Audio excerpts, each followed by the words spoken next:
So once again, I'd like to thank everyone on behalf of the Columbus KTC for your support over the years. Our new center is now open, and we're very excited to be having programs there now, due in part to your generosity. So thanks very much for that. And today I'm going to be talking about a topic that I think we all need. And that topic is how to be in the current moment that we're going through here. The current moment we're going through is obviously an incredibly painful moment with so much violence in the world, warfare, pandemic, people being cruel to each other, shootings in the United States, taking the life of innocent people, and lives being ruined right and left by everything that's going on. And so I kind of wanted to have some space for us to be together today to talk about how we're doing. And then after we have some time to talk about how we're doing, we'll talk about some of the things that have helped me personally during this time, and I hope might be of help to you, that are based on the teachings of the Buddha's Dharma, or the Buddha's teaching. And maybe these things, maybe we'll be able to help each other today. That's my hope. So first things first, let's pause for a moment here at the beginning and hold a mind of goodness. I'm going to be muting microphones. And just hold a mind of goodness for our get together today. And think that you dedicate this session to the relief of suffering for yourself and all beings. So we'll sit quietly for just a moment, holding that thought in our mind.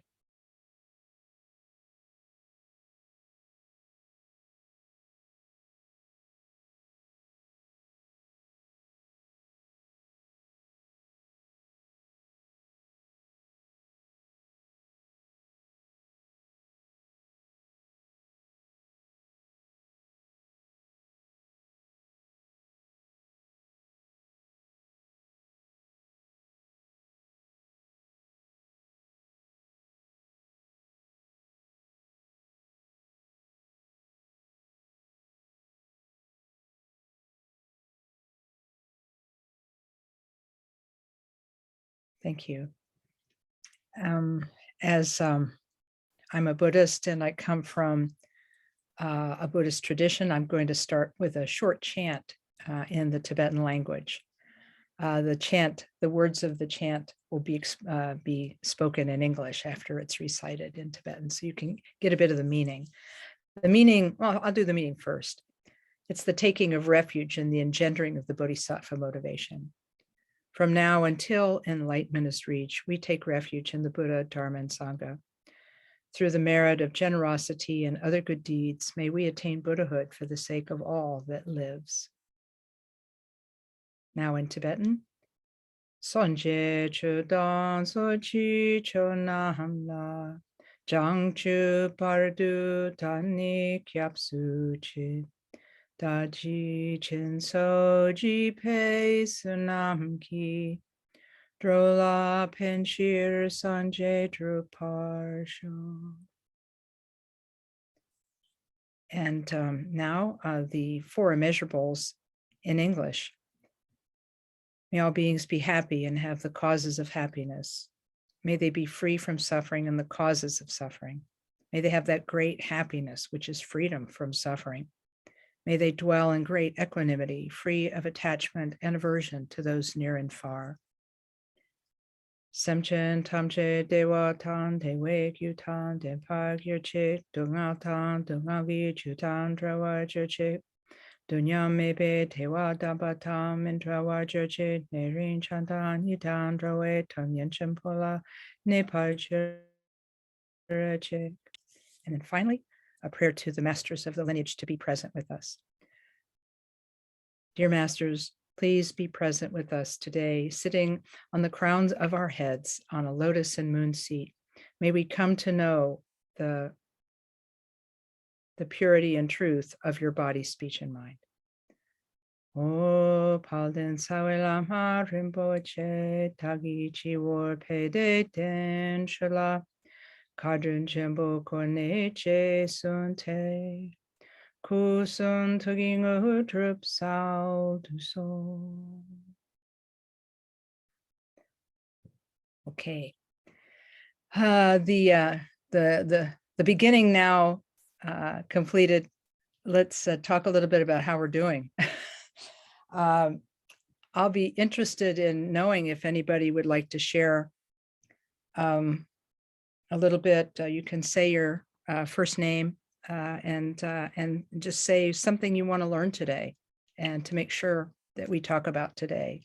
You can talk about what's on your mind, and we'll take several comments, and this will help us guide the presentation. Anybody have something they'd like to share about how they're doing or what they would like to hear today? Yes, go ahead. I'd like to learn how to let go of anger. The past couple of years, I worked on a COVID unit and I got sick. And I don't want that to be my story. I try to use gratitude, but it's so easy to fall back into anger. Mm-hmm. Yeah. John, I really do appreciate this, because I know that no one is going to know what you went through. I mean, no one. I have to begin by saying that no one. I have a friend who works at, I don't know whether, I think the top level of trauma center is a level 3. Yes. Yeah, I have a friend who has worked the entire pandemic in a level 3 trauma hospital, and she's a chaplain there, and it has, and even for her as a chaplain, it's been brutal. So so thank you for being there, and I'm so sorry that it's been so hard. You know, just want you to know, but we'll do what we can to talk about that today. I think that's a good thing to share. Thank you. Yeah, thank you, John. Thank you. Other things that people would like to share or make sure they hear today, because we're here for each other today. Yes, I see a hand. Elizabeth. Oh, I'm sorry. You will have to unmute. I apologize. Sorry, I didn't realize I was muted. Yes, it's interesting that John brought up the anger, because that's exactly what's on my mind. But for me right now, it's focused more about the shootings. Mm-hmm. And I'm just so angry that there are people who feel we have to have assault rifles on the streets when children and innocent people are dying. Mm-hmm. So I need anger addressed too. Thank you for sharing that. I think you're speaking for so many who are feeling that right now. There's quite a lot. There's quite a lot to take in, isn't it? Yeah. Thank you for sharing that. Other people want to have something, Candy, and then Christy after that. Yes, I'd like to have it addressed, sometime in these next 2 days. The deep sadness, that tends to be my thing, and my heart aching and my stomach tight with fear. And also maybe it's sometime during these 2 days. And I'm trying very much to work with being grateful, because I have so many things to be grateful for. Mm-hmm. And in the middle of the night at 4 o'clock, when I wake up and I can't get back to sleep, and I practice mantras and breathing and just about every wonderful thing there is to do. But maybe you have a tip for that I haven't tried yet, so I could sleep. Okay. Yeah. Mm-hmm. Thank you. Yeah, thank you. Thank you for bringing this up. I'm so happy that you guys are here and that you're sharing like this, because I do think that it's always a good time for Dharma, but especially it seems so in the last week or two. It's been building up. I see that Leona May has a comment, and then Christy will take yours. Leona May is talking about keeping mentally and emotionally and spiritually safe. Yeah, and staying useful while being surrounded by fear of all kinds. it feels like trying to stay dry while swimming. Oh man. Okay. I get it. I get it. Because we've lost a lot of our feeling of personal safety in the last 3 years. And you don't know what you have and how valuable it is to you until you don't have it anymore. And the sudden change in the world that happened 2 years ago, it's still with us, and we're trying to cope. So I appreciate you sharing that, Leona May, and we'll see if we can find some thoughts about that together. And but especially, I really appreciate what you have to say about being useful, because I think that for a lot of us, our identity is wrapped up in being something to someone. You know, we're a parent or a child or a sibling or a helper. And so these self-identifications, they're both useful. Being useful is useful, but they can also cause some stress and friction inside. So thank you for sharing that. And oh, I'm sorry, Leona, may you have your hand up? Yeah, could I just add to your comments? Made me think of I really refrain from listening to news and getting into conversations about things when it feels like all it's going to do is overwhelm me, and then we're just all going to be overwhelmed. If I can just stay a couple steps out of it, then I stand a chance of being useful. So I get criticized for not being up on what's happening in the world or whatever, but more information would decrease my ability to be present for people. I understand. So it's Right. a constant. Yeah. Yeah. It's a push-pull. Yeah, it's something. Yeah. Yeah. Thanks for sharing that.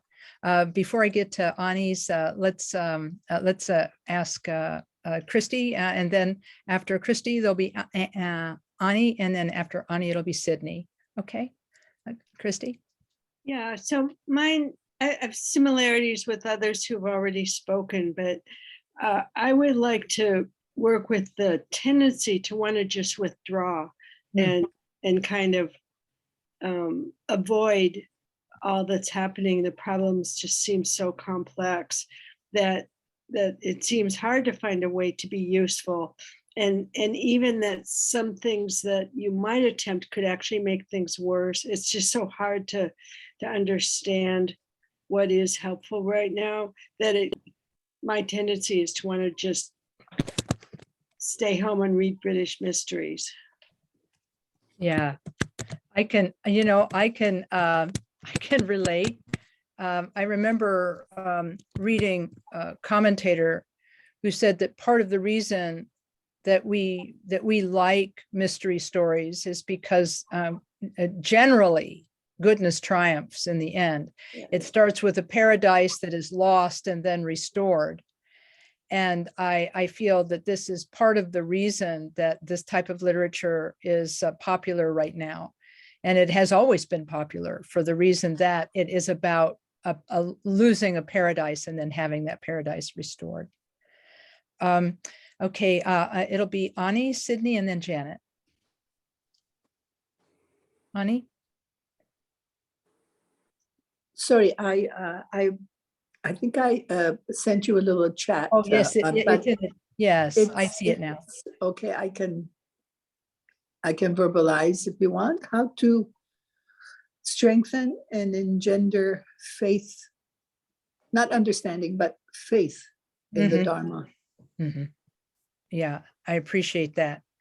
There's so much that is true about Dharma that we can see demonstrated in our lives, but we can always use more. We can always use more, especially when we need that inspiration, right? Yeah. Yes. Thank you for that. Thank you, Ani. Thank you. And thank you for being here and teaching us. Yeah, it just so happens that it seems to have come at the right time. So thank you to Christy for and the entire group in Solana Beach for being a little bit of prescient there and letting us know we were going to need each other today. Let's take Sydney and then Janet. Hi, Lama Kathy. Yes, hi. Could you address not having the energy to try to be useful, because I find myself being very apathetic. I mean, I open my phone now and I just read the headline, and then I go to the next headline and I just delete. And I used to be much more involved, and I find myself more feeling hopeless and helpless now. And it's not just the pandemic, it's everything. It's every category of life, it seems. Yeah, because I think that I really appreciate you sharing this, because it's another shade of what Leona May was talking about, isn't it? You know, where we want to be connected, but we want to be connected in a way that's healthy for us and doesn't overwhelm us, and that disengagement seems to be a safety mechanism. But how does that help us in the long run? And if so, yeah, I understand. Everything is tainted with fear, and it's so I just burrow. You know? I get it. Yeah, thanks for sharing about that, because it is a shade of humanity right now. It's what we're working with. So thank you for that, Sydney. Thank you, Lama Kathy. Yeah. Let's see, we have Janet. Mine's kind of on the lines of usefulness also. I have been paying a lot of attention to what's been happening, and I feel like I want to do more. And at the same time, I'm on my own now. I got divorced, and I know things that I should on myself a lot, because I feel like I'm not being productive in the way in creating the curriculum that I need to for high school students that will help them feel better about themselves. Right. But yet, you know, I watch the videos, and, you know, then I get down, and then I all these other things. My sister has cancer, and I go visit her.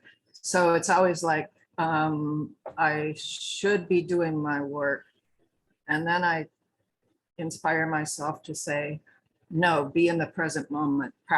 If you're watching TV about these children, practice Tonglen. So then I think I am serving, because compassion is what's needed right now.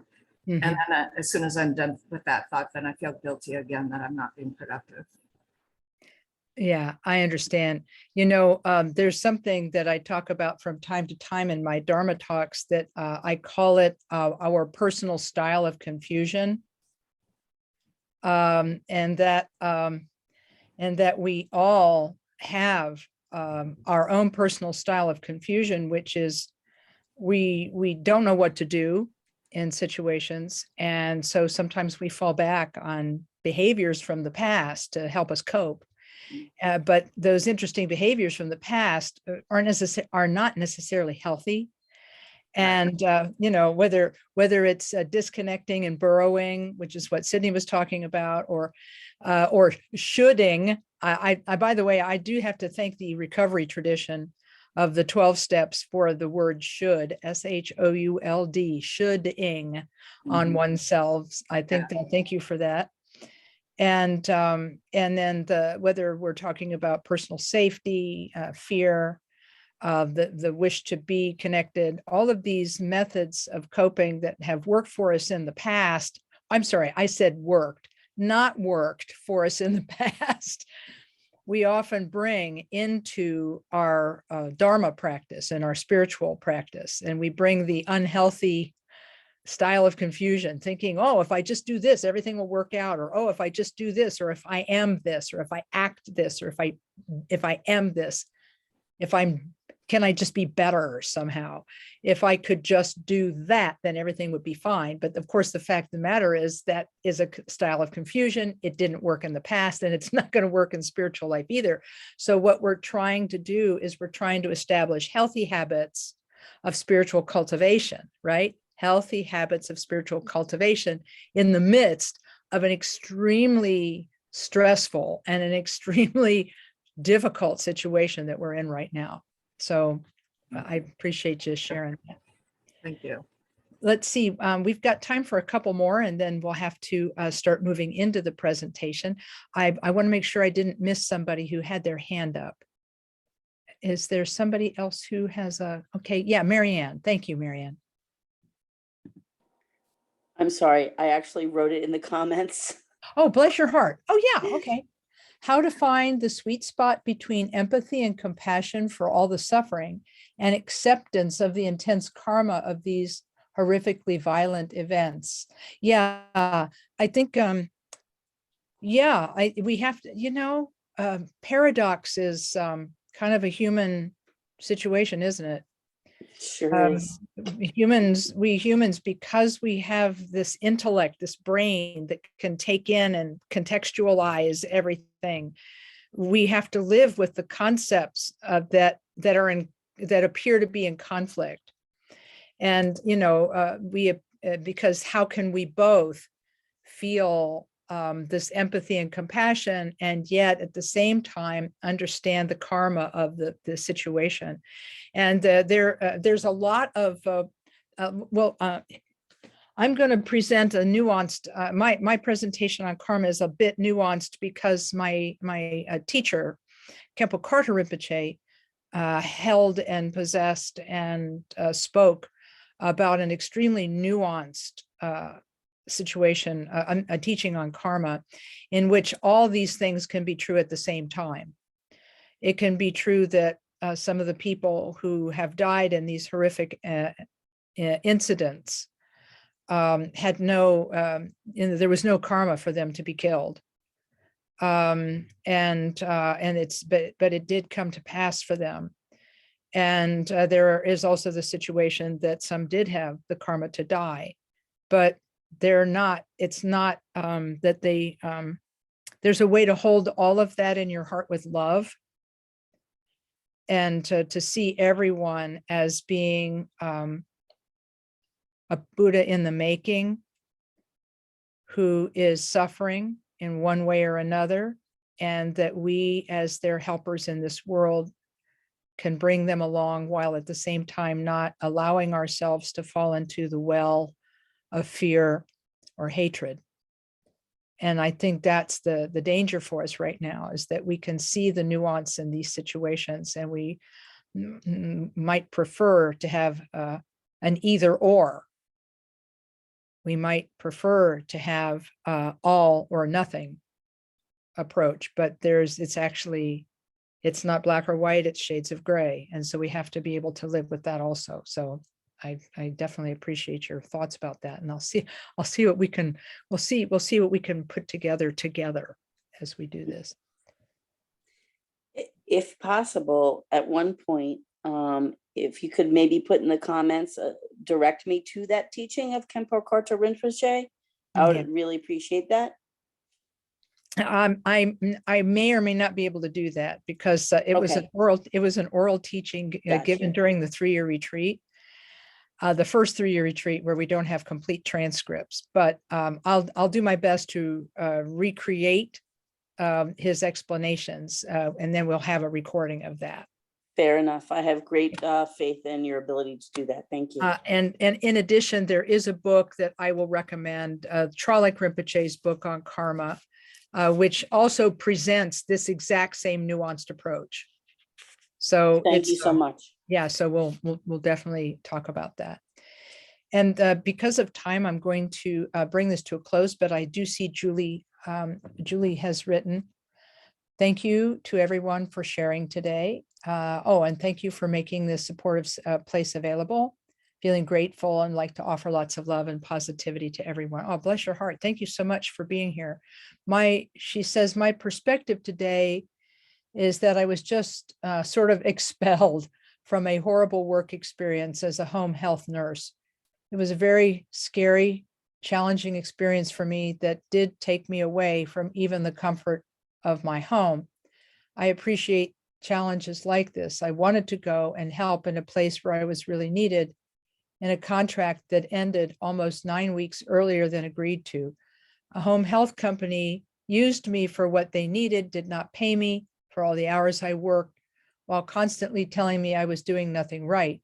Then, once they were able to get a grasp on their situation, they discontinued me due to low census meaning service numbers, but lied about it, attacking my character. It was the strangest thing. Anyway, I appreciate being here very much with all of you. I'm so sorry you went through that.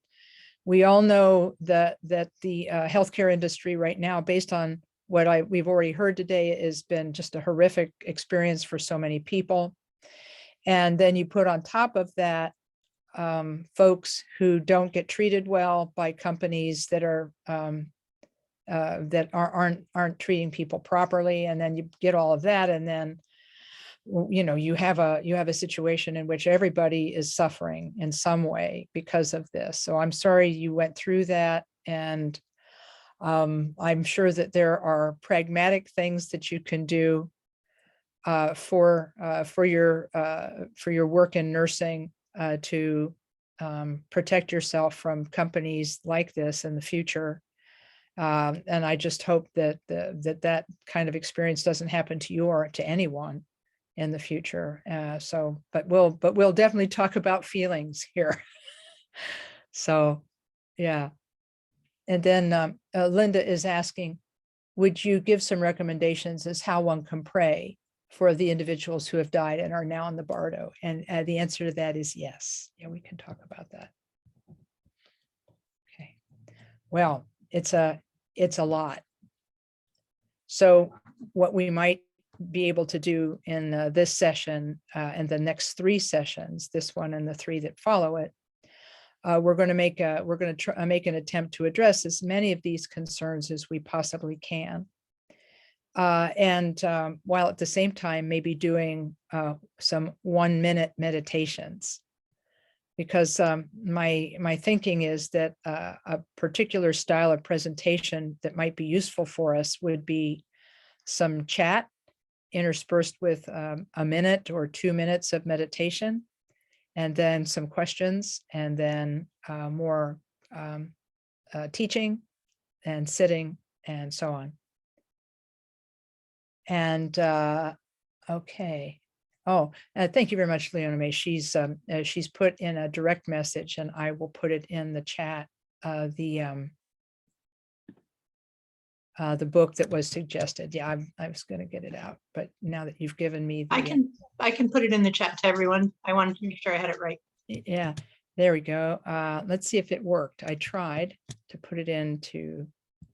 Yeah, it looks like it's not happening. So yeah, if you wouldn't mind sharing that with everyone. It's the Karma book by Tralek Rinpoche. Karma, what it is, what it isn't, and why it matters. It's not a book to read quickly. It is definitely not a book to read quickly. You'll read a little bit of it, then you'll have to sit with it for a bit. Read a little bit and then sit with it, read a little bit and then sit with it. But it's a very short book. And Tralek, T-R-L-E-G,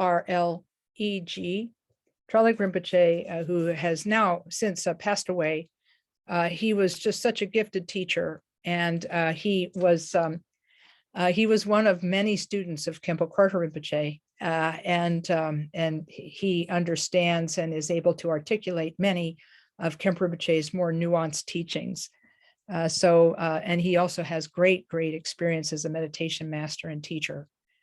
And the book is not easy to read, but I'm going through it. I'm now going through it for the second time, and I'm seeing stuff that I didn't see before. I do hope to lead a book club on this sometime in late summer or early fall. And we'll do 8 weeks on the book. I'm doing an 8-week course starting in July for KTD on the Great Path of Awakening, which many of you know is my jam. It's my favorite book ever. And I'll be teaching on that this summer for Ktd Monastery. And then I'll be teaching on this book, the Karma book, in the fall for Columbus KTC. So there you go. All right. Okay, so I think you can see what we've shared so far today has been oh, I'm sorry, I see Marcia. Yes, Marcia. Yes, I'm sorry. I'm sort of flat on my back here. I just God had a bless blood you. draw.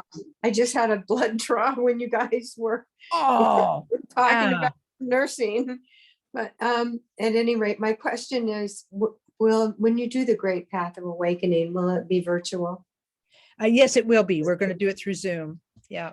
Okay, because I would love, I've yet to really get through that book, and I'd love to do that with you because I know you're impassioned. I've So got much- it here. Great.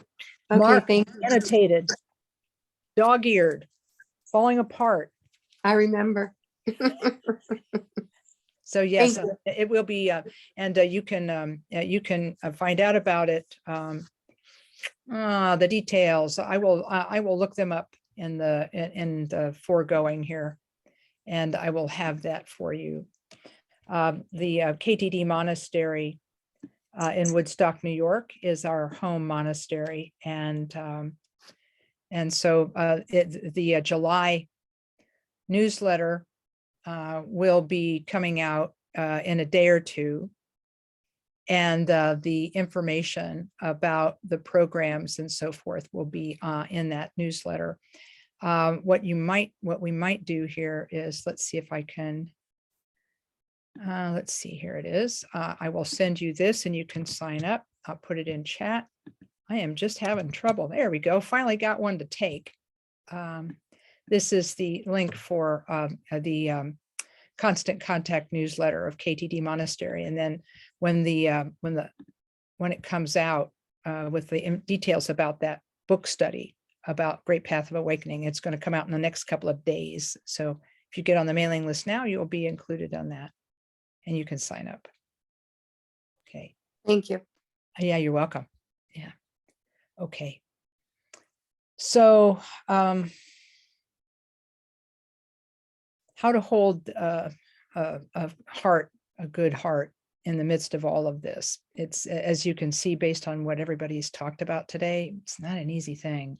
These really have been difficult times, and we're not even in places where there is active warfare going on right now, unless you consider the large number of guns in America to put us into a danger zone.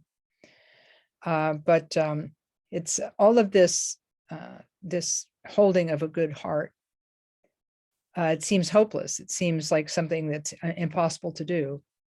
But we are human beings who have intelligence and resilience, and we have the capacity to love. And because we have intelligence and resilience and the capacity to love, because we have these qualities, we can train ourselves to be able to meet these challenges, maybe not to completely surpass everything that we encounter, but that we can kind of hold our own in the difficult times we're finding ourselves in. As I mentioned earlier, we all have what I like to call a personal style of confusion. We have erroneous ideas about ourselves. Some of us think that we're the greatest thing, and others of us think that we're the worst thing. We're the best at being the worst.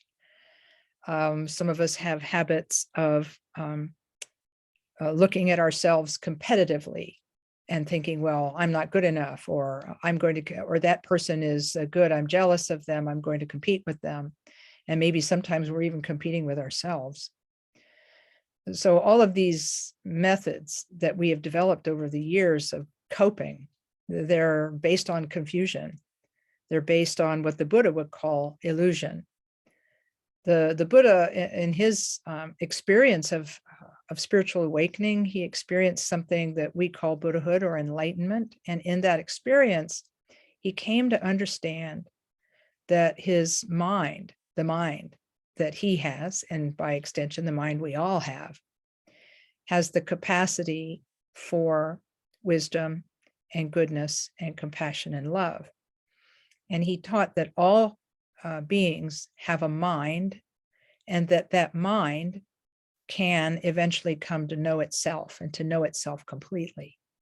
And in coming to know itself completely, be liberated from illusion. And he said among the greatest illusions we have is that we are separate from one another.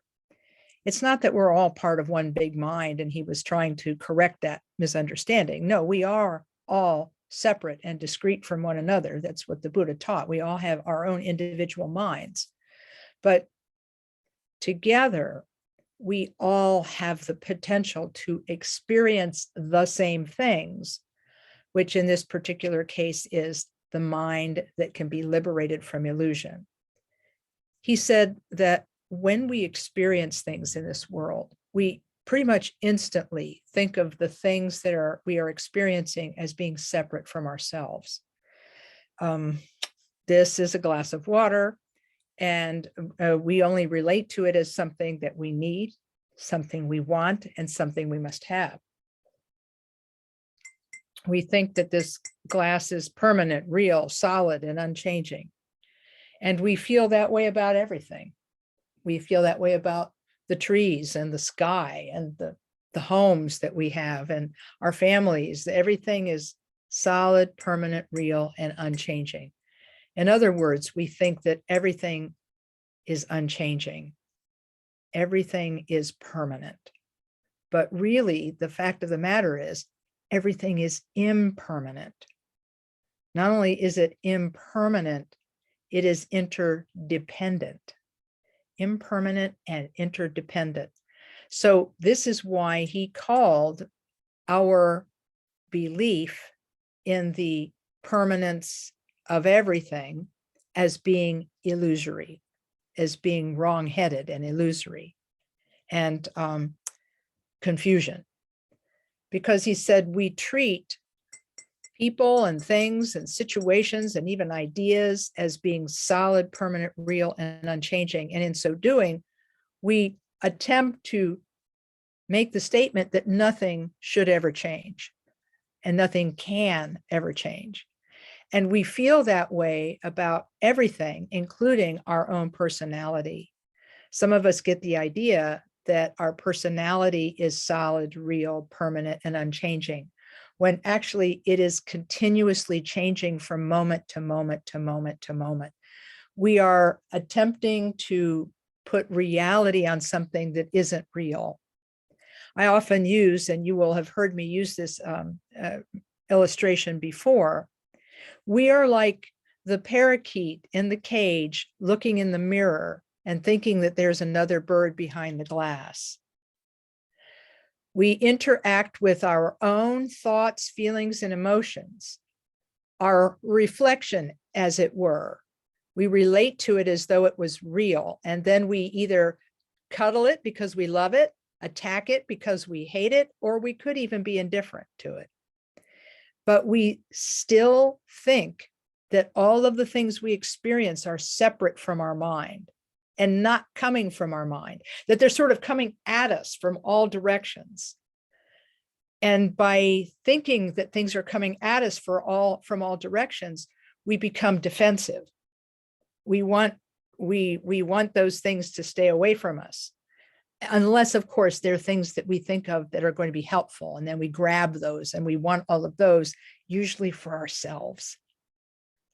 And so because of this basic misunderstanding about the nature of mind, the nature of self, the nature of reality, the external world, we think that everything is solid, real, permanent, and unchanging. We think our self-concept is unchanging. We think the world is unchanging.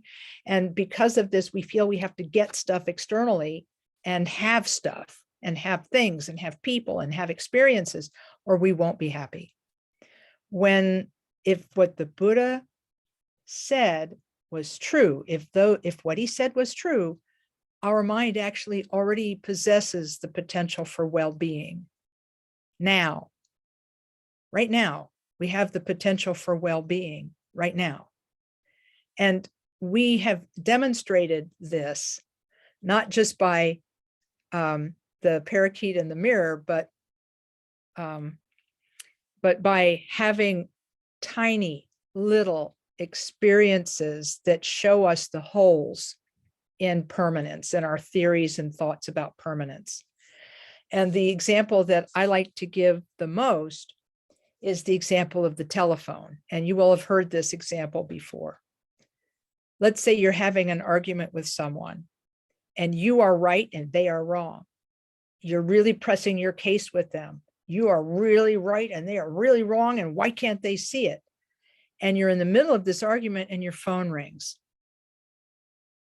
And for a moment, you are transfixed because you don't know what to do. Because right now you're in the story of being mad at that person because they can't see reason. And yet the phone is ringing, inviting you to a different reality. And so for a moment, you don't know what to do. Push your case or answer the phone, push your case or answer the phone. And then finally you relent and answer the phone and you go, "Hi, Mom, how are you? I've missed you." So we can see that accidentally, we can find a hole in this belief in the permanence and reality of everything. We can find a hole, and the hole is our capacity to instantly change our mind. The phone rings and we become a different person. Because we've done it, even just accidentally like this, the Buddha's teaching is telling us that we can do it consciously on purpose. And this is the function of the practice of mindfulness and meditation, to bring an interruption to confusion as usual. So what meditation allows us to do is it allows us to stop for just a moment the processes of confusion. We can stop the processes of confusion or slow them down just a little bit. And is there anybody here who has not learned a form of meditation? If you could raise your hand, I'd like to see if there's anybody here who has not learned some form of meditation. Okay, it looks like everybody has. So I'm going to go on with that assumption. When we're learning how to meditate, we learn to sit quietly without stimulation coming at us, and to place our attention on an object. That object could be a flower. I've got some flowers back here. We could use a flower and put that on the table in front of us and place our attention on the flower. Or perhaps we have a sound that's happening, like the sounds outside our window, bird song or cars going by, and so on. I know I've made the joke that in California you have a ready source of constant sound, in that there's a street or a freeway near you, and there are cars on it, and so you have this like river of sound that's going by you constantly. So you can place your attention on the sound, or you can use the breath, and you can place your attention on the breath. Regardless, either way, what you're doing is placing your attention on an object. And that's only the first part of meditation. The second part of meditation is noticing when you're no longer attentive to that object. You notice when you're no longer watching the breath. You notice when you're no longer attending to the sound or the sight. And then you undertake a technique that returns your attention. You notice that you've wandered, and you can even label the wandering. You can label it thinking, and you can consciously let go of the thought and then consciously return your attention to the object for what one teacher called a fresh start. It's almost like you're starting fresh with your attention. And what I want to call your attention to at this moment is that returning. When you notice, label, drop, and return. I encourage people, when they're noticing, dropping, and returning, these days I'm emphasizing something that I didn't used to emphasize, which is gentleness. I've heard meditation teachers talk about this moment, and the ones that inspire me the most are the ones who say, when you notice that you've wandered, let go and return, but do it with a sense of gentleness and caring for yourself. Don't just say, "Oh, you're a bad meditator. Oh, bad meditator, come back to the breath, or don't be so silly, or don't be so stupid, or don't be, you know. So the idea is to try to consciously inject some gentleness into that process, because that gentleness is actually going to help you with any change you want to make in your mind. Because when we're busy judging ourselves, we're not seeing things as they are. Because remember, what the Buddha said was, and Pema Chodron quotes this in her book, Start Where You Are. The first sentence in the book is, we already have everything we need. We already have everything we need, and that we have this mind that can know itself and know its true nature and see through the illusion and confusion of permanence and separateness into the truth of interdependence and impermanence. We have the capacity to do that, and in doing that, wake up from the causes of a lot of our suffering, which come from clinging and fixation, trying to think that everything is permanent, real, and unchanging. And so if we can bring that gentleness, we can more easily see that we already have what we need, and that we just need to gently remind ourselves and bring ourselves back over and over and over again. Because we wouldn't be cruel to a child who misunderstands something. So why would we be cruel to the child of our own mind? The child that is our Buddha nature, the child that is our future awakened self. And so that bringing that gentleness is a way of bringing softness to a situation and giving us ourselves the biggest possible chance. And so this is the first point I wanted to make today, is that we do have what we need. The techniques of meditation can help us change our mind in an instant, purposefully rather than by accident. And that injecting gentleness into the process of noticing and discarding distraction in meditation can actually give us a boost toward being healthy, or taking a healthier attitude toward our own confusion and illusion, being kinder to ourselves, and then by definition, or by extension, pardon me, being more kind to others. Does anybody have questions about this part? Because I'm here for you.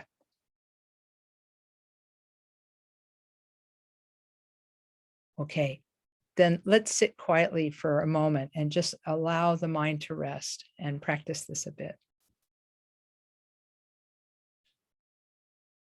Okay, let's just sit quietly for a moment. Bring our attention to whatever our chosen object of meditation is. I'm going to use the breath. And place that attention on the object. And then let's just practice gentleness for a couple of minutes. Practice being gentle when you come back to the object.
Okay, that's a short meditation. Anybody have any questions about this process or the ideas that we're talking about?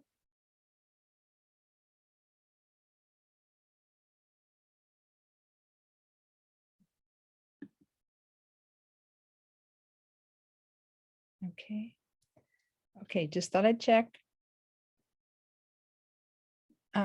I think, I know that John, you and Elizabeth both expressed concern about the feelings of anger, because it's something that we kind of are all going through right now.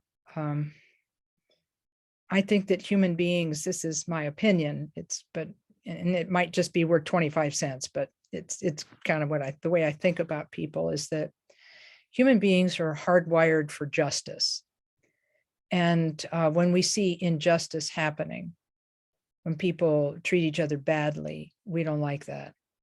I've talked before about research, where they used monkeys or primates in a simulation, and they paid some of the monkeys in grapes, and others weren't paid. And eventually the monkeys that were not being paid staged a sit-down strike and refused to do any more of the tasks that the experimenters wanted them to do, because they wanted their grapes.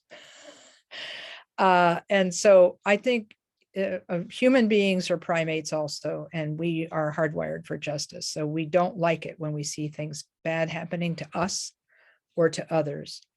And it's very natural for us to then form opinions about others and think that the situation that is happening is going to go on forever, and sort of catastrophize, that things are just going to continue to get bad. And but here's the situation in healthcare right now: things really are not getting better. And so there's a feeling that we have about the justified nature of our anger, and that this makes it very hard for us to see it as a mental poison that we're taking, but rather that we need anger, and we feel, and talk about our confusion and delusion, talk about that, that we need to feel anger in order to correct an injustice. And I think we fall into that so many times because it's kind of what everybody's using right now to motivate people. Be angry at this person, be angry at that person, hate this, be outraged by that. And I think it's because the people who are encouraging outrage are doing it because they know that they can gain power over people if they can make them angry. Now, you and me, we don't want to be angry, but we feel it because of the injustice that we experience and that we see. And in fact, this is such a potent force that it shouldn't surprise us that in the Buddha's, the first collection of the Buddha's teachings that were written down, the Dhammapada, that's spelled, I'll put it into chat. It's spelled D-H-A-M-M-A-P-A-D-A, Dhammapada. That it's such a potent force that the Buddha actually talks about it in the very first section of this collection of his sayings. He says, we are what we think, all that we are arises with our thoughts, and with our thoughts, we make the world. So he's saying essentially that because our world is a world of experience, that it's a mental world. Yes, there's physicality to it, and yes, there are physical things in our world, but we respond to and experience those physical things with our mind. And therefore, really, our world is a world of experience. And so he says this: we are what we think, all that we are arises with our thoughts, and with our thoughts, we make the world. So when I was mad at that person in my example of the telephone, of the telephone. When I was mad at that person, I was living in the world of me being right and them being wrong. And then I was really living in that world. And then suddenly the phone rings and invites me to a different world. And I answer the phone, and then I'm born in the world of being a child of the woman who is on the phone with me.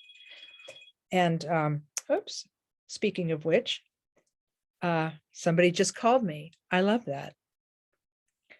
So in any case, in fact, I should silence my phone. I didn't think about that. Okay.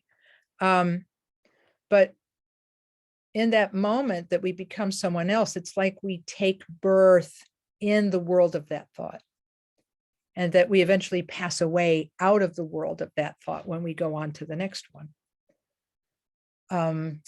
But in any case, the Buddha says, after saying that we are what we think, he says, if we think or speak or act with an impure mind, by which he means a mind that's self-centered and self-fixated. If we think, speak, or act with an impure mind, suffering follows us just as surely as the wheel follows the ox that draws the cart. And then he says, if we think, speak, and act with a pure mind, happiness follows us like a shadow that's unshakable. But then he dives immediately into a scenario of resentment. And he gives a quotation. He's quoting a person who is saying, look how that person beat me and abused me. Look how that person threw me down and robbed me. And then the Buddha says, live with such thoughts and you live in hate. And then he repeats the statement, look how he beat me and abused me. Look how he threw me down and robbed me. And then the Buddha says, abandon such thoughts and live in love. And then he says, hate never once dispelled hate. Only love dispels hate. This is the law, ancient and inexhaustible. Then he concludes this section by saying, you too shall pass away. Knowing this, how can you quarrel? So he's speaking sort of from the high ground of enlightenment, while the rest of us are unenlightened and still swimming in these stories of justified anger. And so we're suffering because of this. And I'm as you can hear, I feel some gratitude to the 12-step traditions, because my dad was an AA guy who had 26 years sobriety, and I did some Al-Anon meetings and so forth, but I never worked the steps. However, my dad did, and so working the 12 steps really helped to bring him back kind of to himself. And one of his statements, taken directly from the 12-step tradition, they have slogans too. It's not just Buddhist mind training that has slogans. The AA folks have slogans. One of my favorite ones of my dad's was, he said, nursing a grudge or a resentment is like drinking poison and expecting the other guy to die.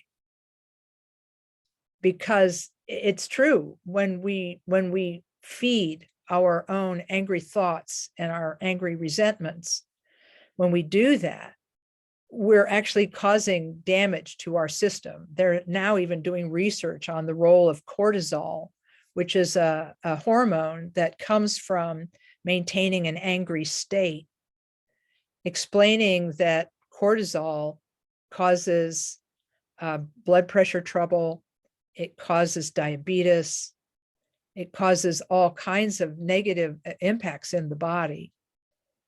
And so it's to our benefit to learn how to work with our minds when we're feeling that anger. And so it's almost like self-preservation to take care of ourselves and to try to work with our anger. And boy, I can sure appreciate what folks shared with us so far, which is how hard it is to do that. How hard it is to work with anger, especially when we feel justified, because we're We're angry about an injustice, how we've been treated or how others have been treated. And even in the story of the traveling nurse that we just heard, you know, traveling nurse's story about how she was hurt by a company that was sort of ruthless in how they applied their policies. There's this sense of injury, and how can we recover from this injury caused by someone else? Well, of course, we can always take people to court if we feel we have a good enough case and the lawyer tells us we could win. We could always do that. But there's also like the peace of mind that we lose by living in the world of injustice where we're the person who's the victim. And so if there's some way that we can reframe what's going on in a different way, this can help also. I know someone mentioned that karma is part of all of this. And I'm looking at the clock and I'm seeing that we're going to have to take our meal break in about 15 minutes. If you guys are okay, I'd like to go 20, if that's all right. And that'll give me 5 extra minutes to do a couple things. And if you can't stay past the bottom of the hour, we'll have a recording you can watch. We try our best to work with anger, but one of the things we have to understand about anger is that indulging in it is not, it's not free. It's not like it's not a victimless crime. Indulging our anger is not a victimless crime because we're the ones who suffer from that. And so if we can, the Trong Rinpoche in one of his teachings said, if we could possibly see anger as not being a friend and seeing anger as a poison, and then making a promise to ourselves that we will notice our anger and set it aside when possible. I think that's, he says it all change begins with noticing and understanding the poisonous nature of these mental afflictions and seeing how we damage ourselves by prolonging them. As a friend of mine who's a therapist said once, that person only hurt you once, but you relive the hurt over and over again by resenting what happened. And that's a little harsh to hear. I hate to think that I do that myself, but I've done it myself when I felt wronged in situations. What they're trying to say is that we should do things that help our mind, not things that harm our mind. So I think that's the first point, is that when we feel that harm coming to our mind, at that moment, we should take action. And somebody asked for a little first aid. And so I'm going to share with you a first aid exercise that was given to me by a Tibetan physician. And this will be a little first aid for those of us who are feeling fear, who wake up in the middle of the night and feel discomfort, or who are troubled by angry thoughts, who fear for their personal safety or feel deep sadness. This technique was taught to me by the Akong Rinpoche, and that's spelled I'm going to type it in the chat, A-K-O-N-G, Akong Rinpoche. He passed away a number of years ago, but he was not a physician per se, but he practiced a psychology that he called Rokpa, R-O-K-P-A, Rokpa psychology that he created. And the Rokpa still exists today, and you can read about it. He wrote a book called Taming the Tiger. And in this book, he talked about making friends with your mind in the midst of difficult feelings. And what he said that you might want to do first when you're having intense, difficult feelings is to slow yourself down first. Just to slow everything down. And so he gave a 3-part exercise. The first part was breathing. The second part was feeling. And then the third part was openness. Part 1 is breathing. Part 2 is feeling. Part 3 is openness. And so in the breathing section, he says, when you're sort of in the grip of difficulty, and he said, even when you're not, you should practice this on a regular basis if you have ever found yourself sort of victimized by or gripped by feelings. He says you can practice this when you're not experiencing the feelings, but you can also do it when you are. He said, begin by taking a breath in through your nostrils, if possible, and through your mouth if you're congested. But you take the breath in deeply to the count of 5. You breathe in. And after having breathed in for a count of 5, you hold for a count of 5. And then you breathe out through the mouth, blowing. Also to a count of 5. Breathe in. Hold. Breathe out. And you do this 5 times. And by doing this kind of breathing, it slows you down a little bit. It physically slows you down. And then you can move into the second phase of the exercise, which is feeling. The breathing slows you down. And then with the feeling exercise is to look at yourself in your mind's eye. Become aware of your physical body, starting at the top of your head, and then being aware of and thinking about your head, face, neck, shoulders, just becoming aware of your body and practicing that awareness as you go down through the waist and the hips and the legs and the feet, down to the soles of your feet. And he said, as you're practicing this feeling exercise, he said, note any place in your body that's where there's pain or tension, like maybe you're holding tension in your jaw, maybe you're holding tension in your chest. Just note it. You don't have to work with it. Just note it. Make a note of it.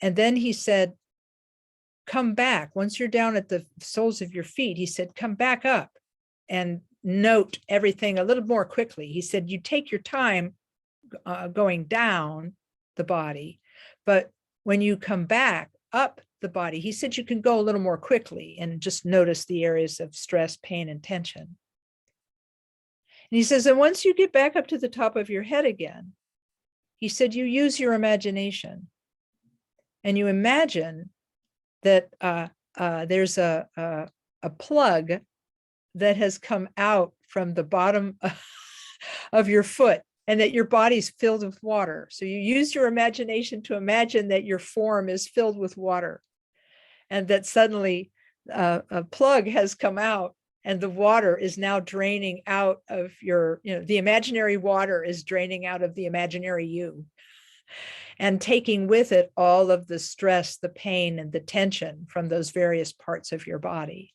And that the stress, pain, and tension go into the ground and nourish the ground beneath you. And then after this, all of this imaginary water has left with all of the imaginary, now imaginary stress and pain and tension, then we can move into the third part of the exercise, which is openness. So you can see how these exercises, they build one upon the other. Slowing down the breathing gives you a little bit of space from what you were thinking and feeling.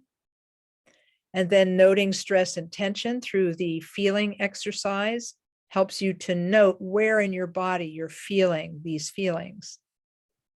And then, of course, the second half of the feeling exercise allows you to imagine that imaginary water going out of you with all of that imaginary stress. And then finally, you're ready for the openness exercise. And the openness exercise deals with emotion and feelings you might have. And because first you brought your attention to the body with the breath and with the feeling exercise, and now you're going to bring your attention to your mind with your emotions. And he said you feel how you're feeling. You know, maybe you're still angry, maybe you're still sad, maybe you're still upset or fearful. And he said, and for this openness exercise, he says, you imagine an open space in front of you. He said, put an arch or a gate in front of you in space. Just imagine that in front of you, there's this gate in space. And that as you breathe out, you think that all of this difficult emotion, all of your thoughts, feelings, and emotions go out of your body and go through this gate. And on the other side of the gate, they turn into golden light. And that this golden light is the golden light of universal love and compassion. So no matter what you're thinking or feeling, if you're feeling angry, you let your anger go through the gate and turn into the golden light of universal love and compassion. If you're feeling sad, you let the sadness go through the gate and become the golden light. If you're fearful, you allow the fear to go out and become golden light. And that this golden light, no matter what it's coming from, your anger or your fear or your sadness, it touches you and it helps you. It fills your room. It fills the space you're in. It fills your home. Then it spills out and fills the neighborhood. Then it spills out and fills the city. And then it fills the nation and the world and the universe, until you have expanded this golden light to fill all that appears and exists and everything you can imagine. And then you let go of the visualization and let your mind rest. Just in a moment of silent, empty space.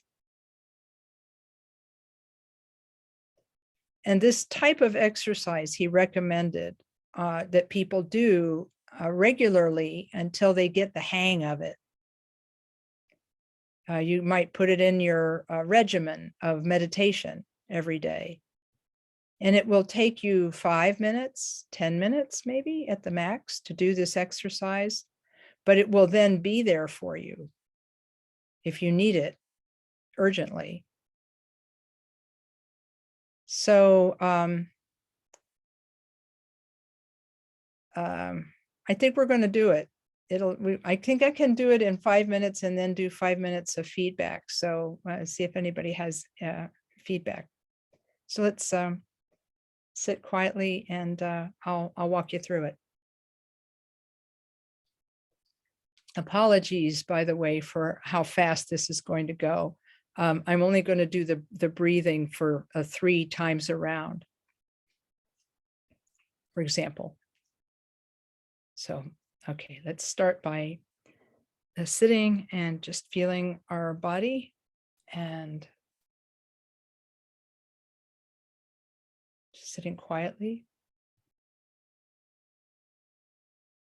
Then we're going to practice the breathing in for a count of 5. Holding. Breathing out.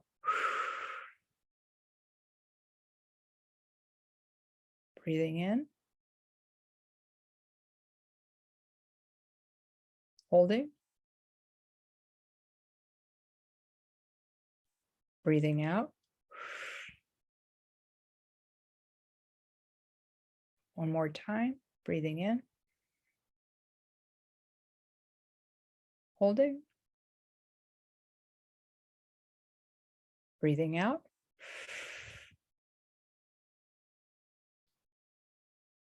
And now just allowing the breath to be natural.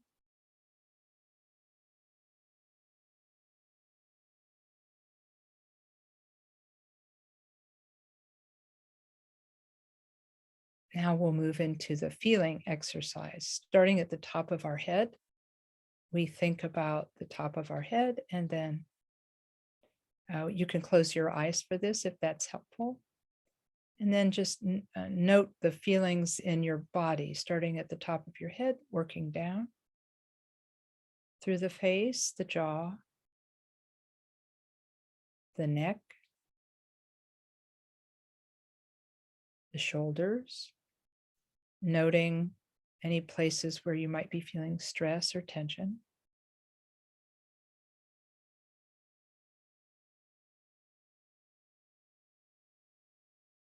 Moving down through the torso to the seat,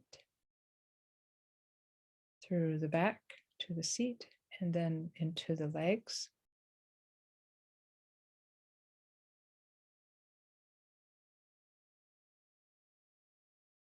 Past the knees, into the ankles and the feet.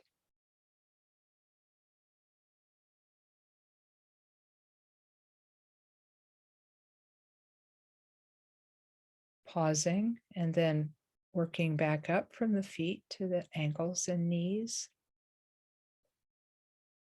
up through the seat, into the waist, up the back and front of the torso. Again, noting places of tension or pain. Through the shoulders, neck, face, top of the head.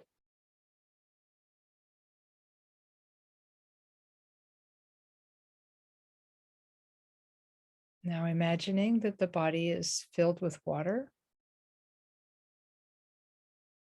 and the plug at the bottom of your foot comes out, and all of the water and the stress and tension drain out into the earth.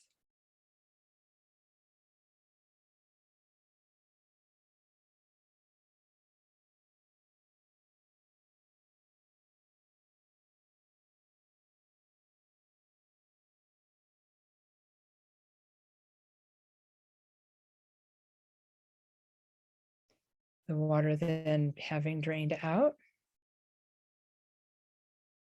we turn our attention to our thoughts and feelings.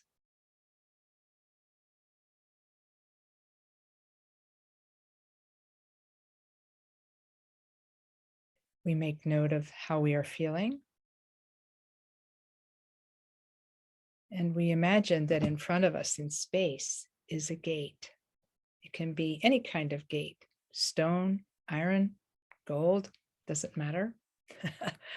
And then as we breathe out, we think that all of our thoughts, feelings, and emotions, even if we can't identify them, all of them go out from us with our breath through the gate and then turn into the golden light of universal love and compassion.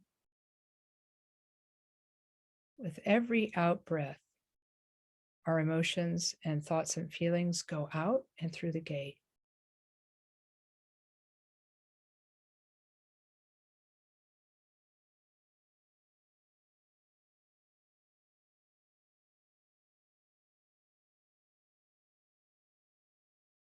Some people tell me that it's easier just to see the thoughts, feelings, and emotions flowing without connecting it to the breath.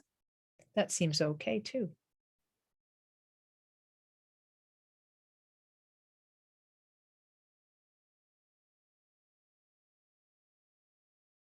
The golden light fills the room you're in, touching you and benefiting you and helping you.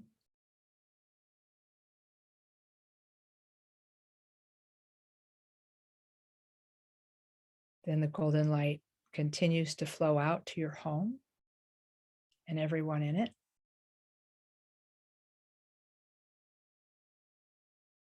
The neighborhood.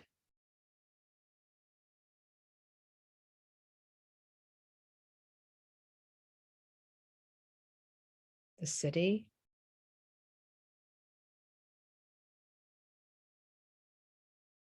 The region.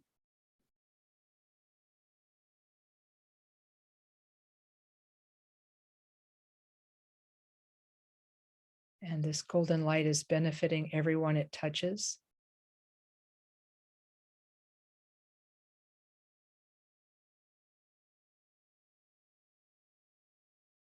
People who are in pain are benefited.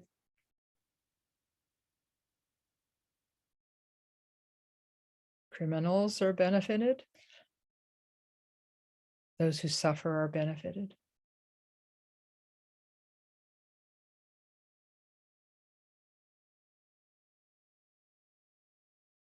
And finally,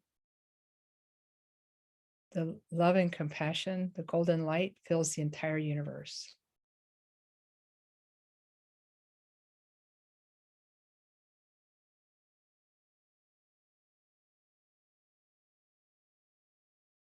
The meditation concludes by allowing the visualization to fade away, disappear.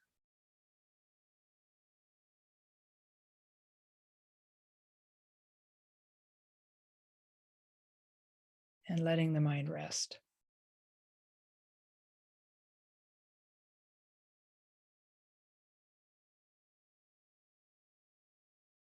Okay. That's a little bit of spiritual first aid.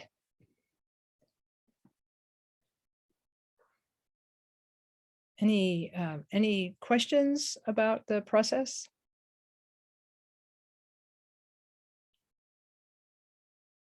Pretty straightforward. Well, then maybe this is a good time for us to take our break. What do you think? Okay with the break? All right.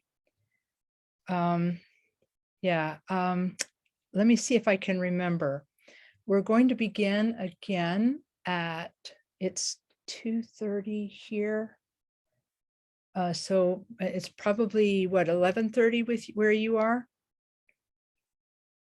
Okay, so 90 minutes would be 1 o'clock Pacific time, 2 Mountain, 3 Central, and 4 Eastern. So I think that's what we're going to do, okay?